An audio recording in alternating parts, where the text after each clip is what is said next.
जय माता दी। आप सभी दर्शकों को माता रानी के दूसरे नवरात्रे की हार्दिक शुभकामनाएं। माता जी से प्रार्थना है कि आपकी ज़िंदगी ऐसे ही खुशहाल बनी रहे। माता रानी की कृपा व आशीर्वाद आप सबके साथ हमेशा बना रहे। जैसा कि आप सब लोग जानते हैं कि माता दुर्गा के दूसरे स्वरूप का नाम है ब्रह्मचारिणी। ब्रह्मचारिणी अर्थात तपस्या से है। माता का ये स्वरूप सिद्धों को अत्यंत फल प्रदान करने वाला है। जो भी लोग माता की भक्ति करते हैं, निष्काम भाव से माता की पूजा अर्चना करते हैं, उनके तमाम मनोरथ सिद्ध हो जाते हैं और मन को शांति की प्राप्ति होती है। जैसा कि आपने कल की कथा में सुना था, शैलपुत्री, तो आज माता शैलपुत्री ने भी बहुत तपस्या की और ब्रह्मचारिणी माता ने हजारों साल भगवान शिव की भक्ति करने के पश्चात भगवान शिव को प्राप्त किया था। जब इनको भूख लगती माता ब्रह्मचारिणी को, तो ये बेलपत्र खा लेती थी और एक समय ऐसा आया कि इन्होंने बेलपत्र भी खाने छोड़ दिए और ऐसी घोर तपस्या की कि कई हजार वर्षों तक माता ब्रह्मचारिणी ने घोर तपस्या करने के पश्चात जब तमाम देवी देवताओं ने देखा कि माता तो बहुत घोर तपस्या कर रही है और माता रानी जब तपस्या कर रही थी, तो तमाम देवी देवता इनके निकट आए और प्रार्थना करी कि हे माँ, आपने तो इतनी साधना कर ली, इतनी भक्ति कर ली है, अब तो आपको भगवान शिव बहुत जल्द आपको अपना स्वरूप का दर्शन देंगे और आपसे ब्याह भी कर लेंगे।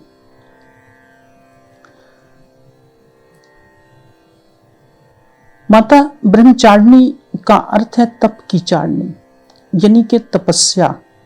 माता ब्रह्मचारिणी ने हमें तपस्या करने का जो ढंग सिखाया है, हमें माता ब्रह्मचारिणी के रूप से सीखना चाहिए। माता के जितने अवतार हुए हैं, इनका कोई ना कोई अर्थ जरूर होता है।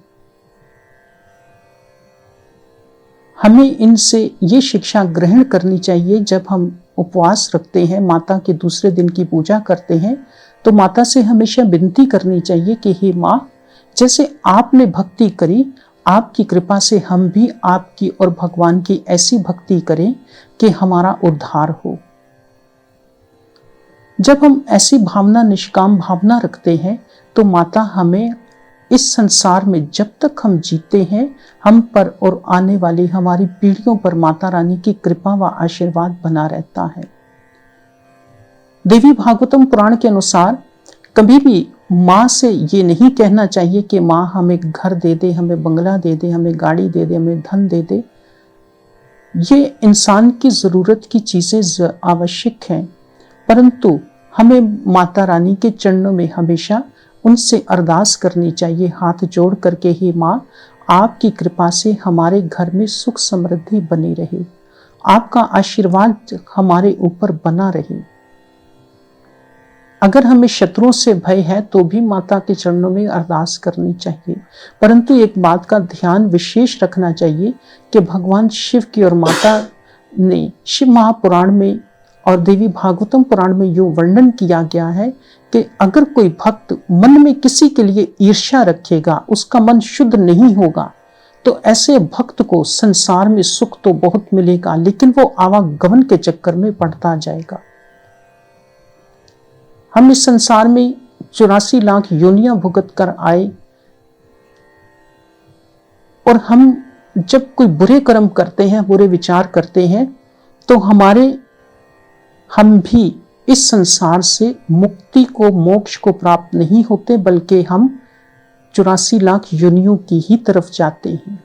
जब हमारी इच्छाएं बढ़ जाती हैं, तो हमारी ये इच्छाएं ही ऐसी होती हैं कि ये हमें 84 के साथ बांधती हैं। देवी भागवतम पुराण में बहुत सुंदर शब्दों में वर्णन किया गया है। मां भगवती कहती हैं कि मेरा भक्त अगर निष्काम भाव से मुझे भजेगा, मेरा भक्त अगर मन में किसी के लिए कोई बुराई नहीं करेगा, मन में किसी के लिए ईर्ष्या नहीं रखेगा, तो उस भक्त के मैं हमेशा धन धाम को हमेशा भरपूर करूंगी। उस भक्त के घर में हमेशा मैं वास करूंगी। उस भक्त की तमाम मनोकामनाओं को मैं पूरा करूंगी, जो हम माता से नहीं भी कहते। और माता, जैसे ब्रह्मचारिणी की भी बात आई कि माता ने हजारों वर्षों तक तप करके भगवान शिव को प्राप्त किया। हमें भी ऐसे ही निष्काम भाव से भगवान की और माता के चरणों में विनती करनी चाहिए। इसी से हमारा उद्धार होगा। अगर हम इस बात को नहीं जानते तो हमें अपने गुरु से इसकी शिक्षा को ग्रहण करना चाहिए।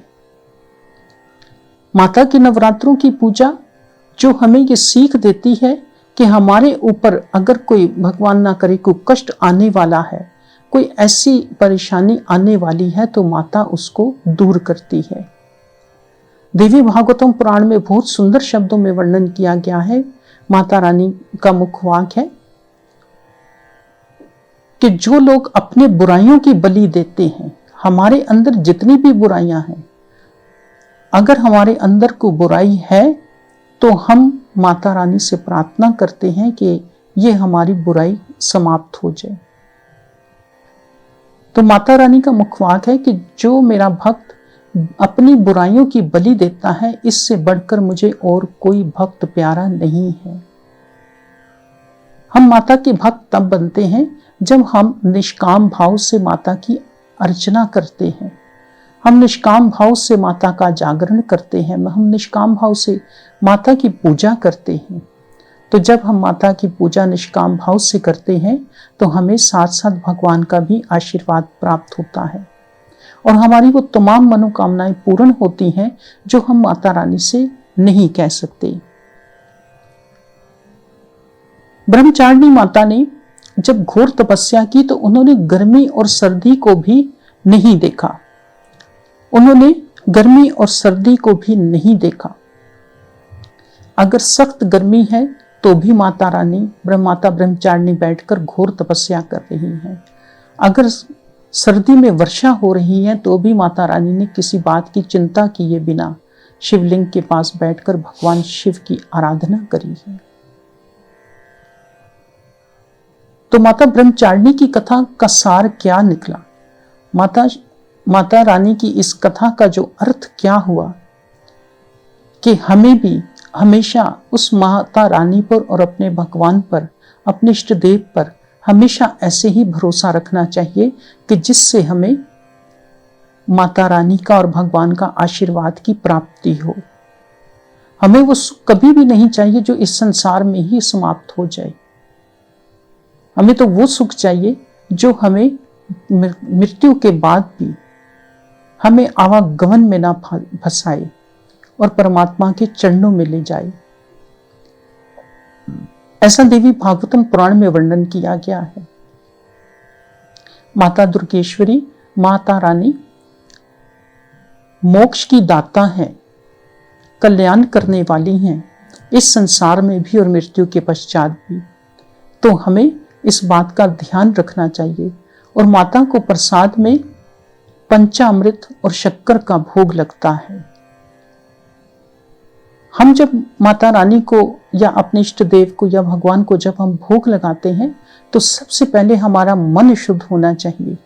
जब तक हमारा मन शुद्ध नहीं होगा कभी भी हमारी पूजा स्वीकार नहीं होगी। जैसा कि श्रीमद् भागवत गीता के 7वें अध्याय में श्रद्धा में विभाग योग में भगवान श्री कृष्ण जी ने कहा है, हमें इसका विचार जरूर रखना चाहिए। और देवी भागवतम पुराण के अनुसार हमारा मन शुद्ध होना चाहिए, तब जाकर माता रानी का आशीर्वाद की प्राप्ति होती है। ना कि हम ऐसी राजसी या तमोगुणी भक्ति करें कि जिससे इस संसार में कुछ समय के लिए तो हमें सुख मिलता है, लेकिन मृत्यु के पश्चात हमारी आत्मा 84 में भटकती है और मृत्यु के बाद हमारी संतान भी उस कष्ट को भोगती है। ऐसा देवी भागवतम पुराण में वर्णन किया गया है। माता को भोग जब लगाएं तो बड़े ही प्रेम से लगाएं, चाहे थोड़ा सा प्रसाद बनाएं, लेकिन आपके अंदर भावना होनी चाहिए, आपके अंदर वो श्रद्धा होनी चाहिए कि माँ मेरे पास बैठी है और वो इस भोग को ग्रहण करेगी और उसका जूठन हम सब खाएंगे।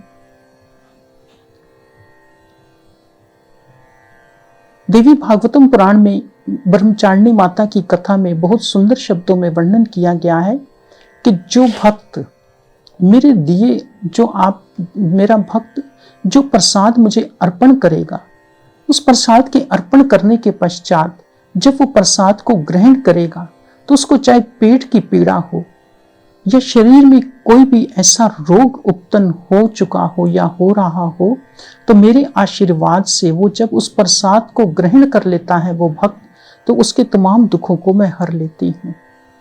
परंतु इसमें बात क्या आ जाती है कि माता रानी का मुखवाक है कि जो भक्त है वो श्रद्धालु हो, जो भक्त है उसके मन के अंदर शुद्धता हो।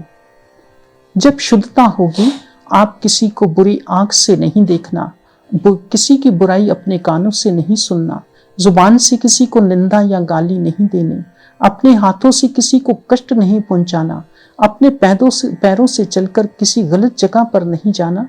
तो माता रानी का यही मुखवाक है कि यही मेरी सेवा सबसे उत्तम है कि मेरा भक्त दूसरों के लिए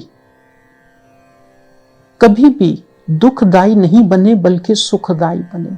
तो मैं ऐसे भक्त से बहुत प्रसन्न होती हूँ। आशा करता हूँ आप सब लोग देवी भागवतम पुराण की और शिव महापुराण की सुंदर कथा से लाभ लेंगे और ये कथा आपको ज्ञान वर्षा के माध्यम से दी जा रही है। आप लोगों का धर्म बनता है कि इस कथा को अपने बच्चों तक पहुंचाएं और इसमें सीखें कि देवी भागवतम पुराण के अनुसार हमारा जीवन कैसे व्यतीत होगा। जब हम शुद्ध भाव से आएंगे तो हमारा जीवन भी सफल होगा और मृत्यु के पश्चात माता रानी के चरणों में हमें स्थान भी प्राप्त होगा। ऐसी भावना होनी चाहिए। जो धन कमाया, जो इस संसार में कमाया, वो इसी संसार में रह जाएगा, परंतु हम जब मृत्यु के पश्चात जब इस संसार से जाएंगे तो हमारे साथ भक्ति जरूर होनी चाहिए। अगर भक्ति नहीं है हमारे जीवन में तो हमारा जीवन बेकार है। ऐसे जीवन को धिक्कार है जिस जीवन में परमात्मा के नाम की, माता रानी के नाम की भक्ति ना हो। यही हमारा जो असल जो ज्ञान है, जो हमारी कमाई है, वो यही है कि भगवान के नाम की भक्ति करना, परमात्मा के नाम की कथाओं को सुनना। आप माता रानी की कथाओं को जरूर श्रवण करें। आप सबका बहुत बहुत धन्यवाद जी। दूसरी नवरात्रि की हार्दिक शुभकामनाएं। धन्यवाद जी। जय माता दी।